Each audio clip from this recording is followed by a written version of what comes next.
सुप्रभात। आज की इस कक्षा में हम एक निबंध के विषय में बातें करेंगे और फिर उसे लिखना सीखेंगे। निबंध का विषय है दूरदर्शन से लाभ और हानि। दूरदर्शन मतलब टेलीविज़न। टेलीविज़न के बिना हमारा घर ही नहीं, हमारी शायद ज़िंदगी भी अधूरी लगती है। आज के इस दौर में, आज के इस ज़माने में किस घर में टेलीविज़न नहीं है, दूरदर्शन नहीं है, ऐसा हो ही नहीं सकता। दूरदर्शन से कई लाभ हैं, बहुत सारी बातें हम उनसे सीखते हैं, बहुत सारे बातों से हमारा मनोरंजन होता है उनके ज़रिए, पर हानि भी बहुत सारे हैं। तो तुम्हें ये बतलाना है इस निबंध के माध्यम से कि दूरदर्शन से क्या तुम्हें लाभ मिल रहा है, क्या हानि हो रही है और तुम्हारा कर्तव्य क्या बनता है कि तुम लाभ को ग्रहण करो और हानि का किस तरह से त्याग कर दो। तो हम इस निबंध को लिखते हैं, सीखते हैं। दूरदर्शन से लाभ और हानि। दूरदर्शन विज्ञान का एक अद्भुत आविष्कार है। अद्भुत का मतलब होता है अनोखा, विचित्र।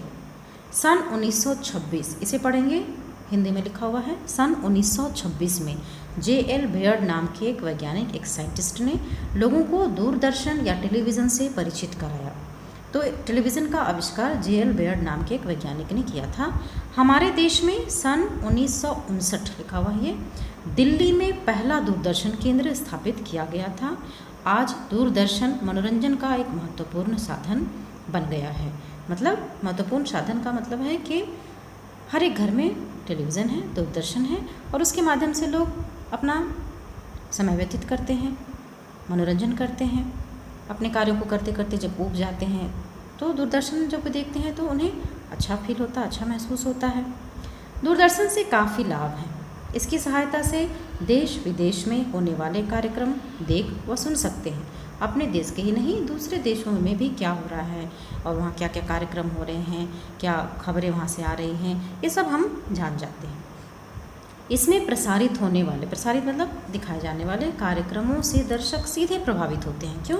क्योंकि वो उसको देखते भी हैं और सुनते भी हैं, तो इस तरह से सीधे प्रभावित हो जाते हैं।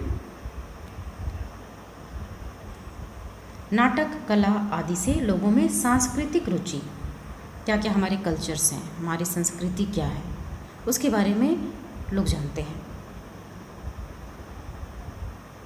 खेलों के सीधे प्रसारण से, खेलों का प्रसारण जब सीधा दिखाया जाता है, जहाँ कहीं खेल हो रहे हैं और सीधे तुम यहाँ अपने घर में बैठकर उसे देख रहे हो, तो इससे क्या होता है, खेलों के प्रति रुचि बढ़ती है। बच्चों में, युवाओं में, लोग खेलों के बारे में जागरूक हो जाते हैं, खुद भी खेलना चाहते हैं, उनमें भाग लेना चाहते हैं।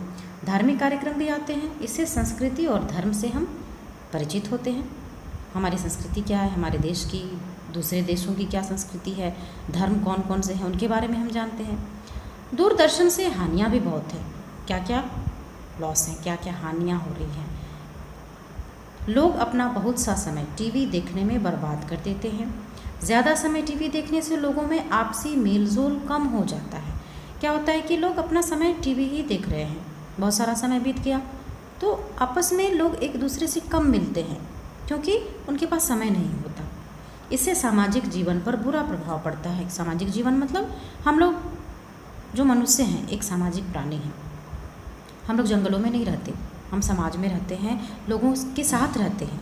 कोई अकेला जाकर के कहीं पर अकेला समय व्यतीत करना नहीं चाहता, अपनी ज़िंदगी गुजारना नहीं चाहता। लोग आपस में मिलजुल कर रहते हैं। तो अगर हम एक दूसरे से मिले ही नहीं, हमें समय ही ना मिले, तो हमारा सामाजिक जीवन क्या होगा, बुरा होता चला जाएगा। फिर देखेंगे विद्यार्थियों की पढ़ाई में बाधा आती है। तुम बहुत सारा समय टीवी देखने में ही गुजार दिए तो तुम्हारे पास समय कम बचता है अपनी पढ़ाई के लिए। अधिक टीवी देखने से उनकी आंखें कमज़ोर हो जाती। बहुत ज़्यादा लगातार टीवी देखोगे तो आंखें क्या हो जाएंगी, आंखों की रोशनी कम हो जाएगी। अतः एक निर्धारित समय पर ही टीवी देखना चाहिए। तो तुम्हें क्या करना चाहिए कि नहीं, मैं अपना टाइम निश्चित कर लेता हूँ कि मैं इसी समय में टीवी देखूँगा और इस समय में मैं टीवी नहीं देखूँगा। तो निर्धारित कर लेना चाहिए कि हाँ, यही मेरा समय है, यही समय है कि मैं टीवी देखूँगा और अब उस समय पे मैं टीवी नहीं देखूँगा। तो समय एक रूटीन तुम बना लोगे इस प्रकार कहा जा सकता है कि दूरदर्शन से बहुत सी हानियाँ हैं तो लाभ भी कुछ कम नहीं। अतः यह हम पर निर्भर करता है कि हम इसका किस प्रकार उपयोग करें। तो यह तुम पर निर्भर करता है कि तुम क्या करोगे। इसका सदुपयोग मतलब अच्छा उपयोग करोगे तो तुम्हें इसके लाभ होंगे, और इसका दुरुपयोग करोगे, बहुत सारा समय उसके साथ बिताओगे और जो कार्यक्रम तुम्हारे लायक नहीं हो उनको भी देखोगे, तो क्या होगा, तुम्हें हानि मिलेगी। तो तुम हानि का त्याग कर दो कि वैसे कार्यक्रम को नहीं देखो, अपने माता पिता के साथ टीवी देखो, और जो सांस्कृतिक कार्यक्रम आते हैं उनको देखो, तुम्हारी शिक्षा से संबंधित, खेल संबंधित, समाचार, ये सब तुम देख सकते हो। तो इस तरह से हमने इस निबंध को लिखा, जाना, समझ लिया। तुम्हें PDF में ये उपलब्ध हो जाएगा, तुम इसे अपनी कॉपी पर लिख सकोगे। धन्यवाद।